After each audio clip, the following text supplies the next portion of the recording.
How's it going, guys? It's Riv. I'm back this time in regards to the new Paul McCartney album, Egypt Station. Man, everyone is showing up for 2018. I don't know why, but it's happening. Now we have Paul McCartney here on his 17th solo album. 17 albums. That's insane. You don't have to like all of them, but you gotta give the guy props. 17 albums, he's still pushing. And here we are on number 17. Now, one thing I should say is Paul McCartney, that's my boy. But it doesn't mean that I'm going to be looking at this through the rose colored glasses that I might have gotten from the Beatles era. Because to be completely honest, not everything Paul McCartney's done is absolutely golden. And, yeah, so I've looked at this critically. And so I'm going to do something a little differently today because this is a 14-track album. I don't feel like talking about every single song on its own. So I'm going to tier the songs. I'm going to group them based on how good I think they are. So first off, we have a most excellent tier for the most excellent songs. These are the songs that I will specifically be returning to the album to listen to. Now, what you will find is that the one thing these songs all have in common is dynamic range. All these songs have some sort of growth, or they don't stay on the same level as they start on, which I always like. I like a song that knows how to crescendo. And that could be seen on Do It Now, which is an incredibly beautifully layered song. It's one of the few piano ballads on this album. Not all of them work. This one does.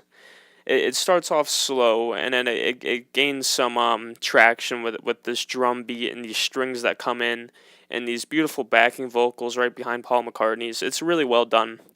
And then Hand in Hand might be my favorite song on the album, just because it's such raw emotion on what is really just another piano ballad, but the delivery is what really makes it for me, and it has a very beautiful pan flute solo. My favorite pan flute solo of all time, because I can't name another one, but if I heard another one, this one would be better than it.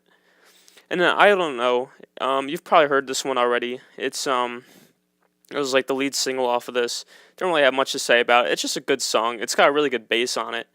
And then the other two songs you'll see on here, both of them just really don't adhere to a structure. They're constantly changing both instrumentally, melodically. Every element just keeps switching throughout. It has both of them very high replayability value.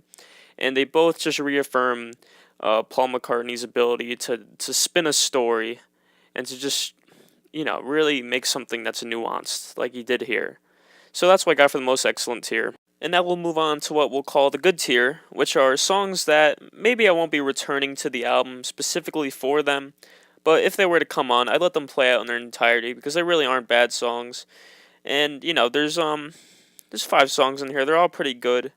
I'm not gonna go through all of them, but the reason why they're not in the most excellent tier with the others, is really because they're all pretty basic structured songs. They have your basic form of a verse, chorus, maybe a bridge, and yeah, it works for all of them. I mean, some of them have some very interesting aspects. Like Back in Brazil has this very groovy, like Doors style keyboard, which just plays out throughout the whole thing.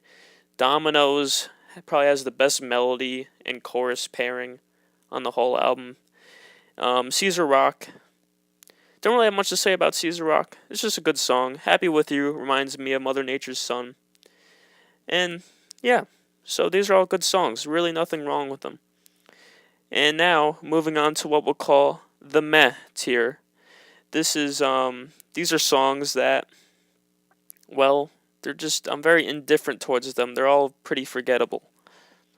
And besides being forgettable, some of the lyrics on these are just very lackluster, specifically on Come On To Me, which is kind of a weird song to hear from Paul McCartney, who's in his 70s, because it's just a very basic, kind of like, very lustful love song.